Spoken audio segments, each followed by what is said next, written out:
The Constitution of the United States, Part 1.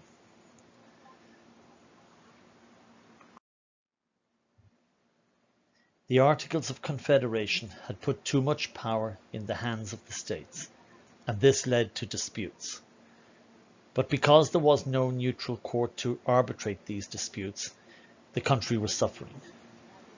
A meeting in Mount Vernon in 1786 led to an agreement to meet the following year in Philadelphia. The purpose of this Philadelphia meeting or convention would be to revise or fix the Articles of Confederation. In May 1787, 55 delegates from 12 states met in Philadelphia. Rhode Island declined to send anybody. Chaired by George Washington, it was a meeting of the smartest, most educated men in America. Most of them were lawyers, and they understood that many interests were at stake. The states had been in existence as entities for quite some time, so they felt they deserved respect in this new government. Also, having seen the disruption to the economy incurred by the Revolution, they understood that stability and peace under a strong government was needed. The 13 states were unevenly organized. Larger states like New York and Virginia had a big population, while smaller states like Delaware and New Jersey were afraid they would lose out to these bigger populations. The northern states had more manufacturing and industry than the southern states, so they were in favor of tariffs. The South opposed tariffs because they feared other countries would retaliate in kind and put tariffs on their export crops, cotton, tobacco, and sugar.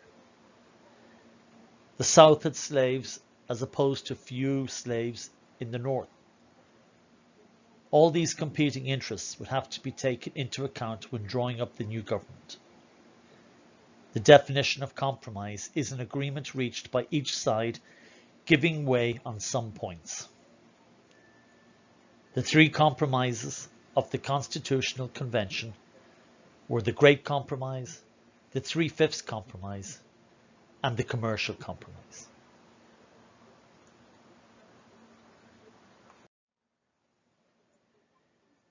The Great Compromise was a compromise on the issue of representation in Congress.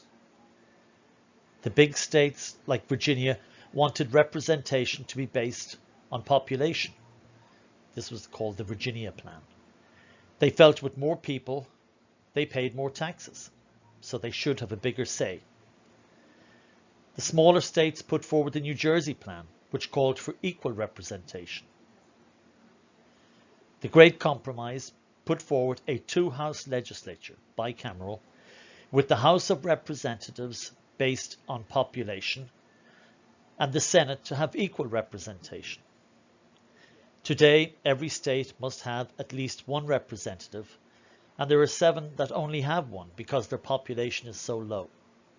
Wyoming is one of them. New York, as we see, has 27 representatives based on its population.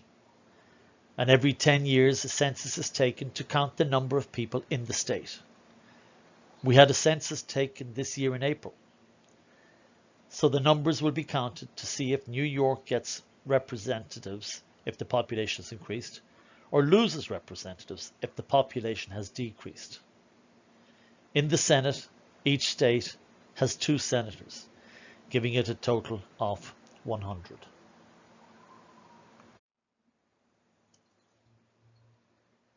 The Three-Fifths Compromise was an agreement reached between the North and the South.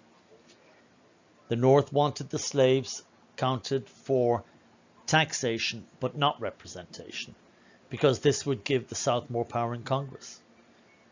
The South wanted the opposite, more representatives but less taxation, so slaves would be counted for representation purposes but not taxation purposes.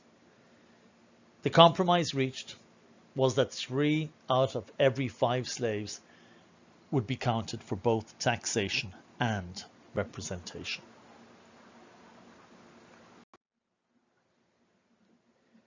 The commercial compromise once again pitted the North against the South. The manufacturing North wanted tariffs to protect industry, but the South feared that other countries would retaliate and impose tariffs, pushing up the cost of American cotton and other crops produced in the South, thus making it less competitive. The government did allow tariffs on imports, but gave concessions to the South. Interstate commerce would also be under control of the federal government.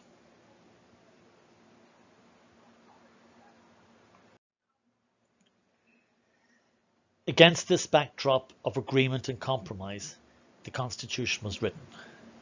It is important you read this document because the Constitution of the United States is the supreme law of the land. There is no higher law. It is very short, only about 4,600 words long, whereas the state constitution of Alabama is 345,000 words long. It can be broken into three parts: the preamble, the Constitution itself, and the amendments.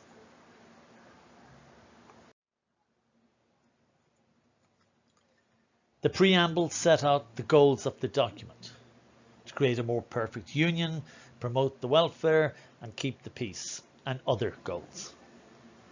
Importantly, it starts with "we the people," not "we the states," so reinforcing that ultimate political authority or sovereignty belongs to the people. The Constitution itself is broken into 7 articles listed here. Article 1, the legislative branch, Congress. Article 2, executive branch, President. Article 3, judicial branch. Article 4 is called the Full Faith and Credit Clause, which looks at relations between states. Article 5 is the Amendment Clause. Changes to the Constitution are covered here. Article 6 is the Supremacy Clause, which looks at relations between the federal government and state governments. And Article 7 is the ratification votes needed to make the Constitution the law of the land. The password today is sovereignty. I repeat, the password today is sovereignty. The first article, 1, deals with the legislative branch. It develops the idea of dividing power between the states and the new government. In the preamble, one of the goals is to form a more perfect union. The old union was the Articles of Confederation, but the balance of power was wrong. Too much power was left in the hands of the states. The new style of government, federalism, where power is divided between a strong central government and regional or state governments, was established, and who had what power was specifically spelled out. Power in the Constitution can be put into 4 types: enumerated, reserved, concurrent, and implied. Enumerated, also known as delegated or expressed powers, are to be found in Article 1 of the Constitution. Example, it spells out what the federal government is allowed to do. Examples are tax, declare war, coin money. In Section 9 of Article 1, the Constitution states the things the federal government cannot do. Tax exports, past ex post facto laws are some examples. Reserved powers are those powers not given to the federal government and not denied the states. And examples of these are education, marriage laws. They are to be found in the 10th Amendment, which doesn't list them, but just uses the catch-all. Power not given to the federal government, nor denied the states, is reserved for the states. The powers denied to the states are in Section 10 of Article 1. For example, a state cannot declare war or make treaties with other countries. Concurrent powers are those shared by the federal government and state governments, like taxation, building roads, gun laws. But the most interesting, and some say controversial power, is implied power.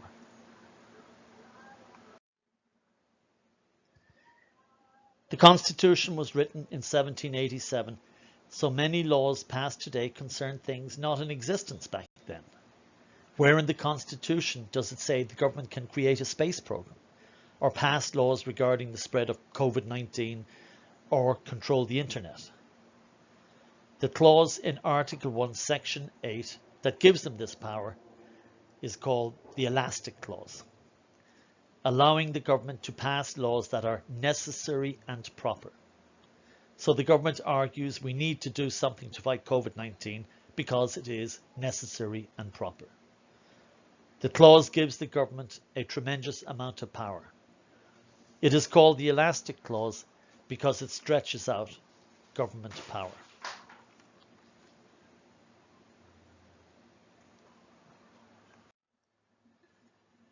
So let us look at the legislative branch.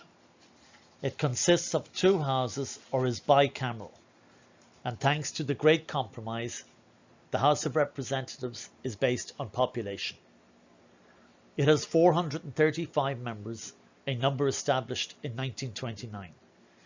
California has the most members, 53, because it has the biggest population. Every 10 years the census is taken, and this allows the government to reapportion seats. New York has 27 members, so there are 27 congressional districts in the state of New York. California has 53 districts. You must be 25, a citizen for 7 years, and live in your state to run for the House. Alexandria Ocasio-Cortez was elected in 2016 to the 14th congressional district at the age of 28. Members are elected every 2 years. The next elections are this November, where the 117th Congress will be elected to take office in January 2021. Senate qualifications are you must be 30 years old, 9 years a citizen, and live in the state. Hillary Rodham Clinton moved to New York in 1999 to run for the Senate in 2000. A senator serves 6 years, but they are elected on a rotation system. This November, 33 senators will run for re-election, and if elected, they will remain in office until 2027. They take office 2021. In 2022, those who ran in 2016 will have to run again to be re-elected. Charles Schumer, Senator of New York, is up for re-election in 2022. Having only 1/3 of the Senate running for re-election preserves continuity in the government and avoids all 535 members of Congress having to be re-elected every 6 years. Please answer the following questions in the appropriate spot in your Google Classroom quiz thing. I will give you 20 seconds for each question. If you need more time, just pause the video. Thank you very much.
This concludes our lecture for today.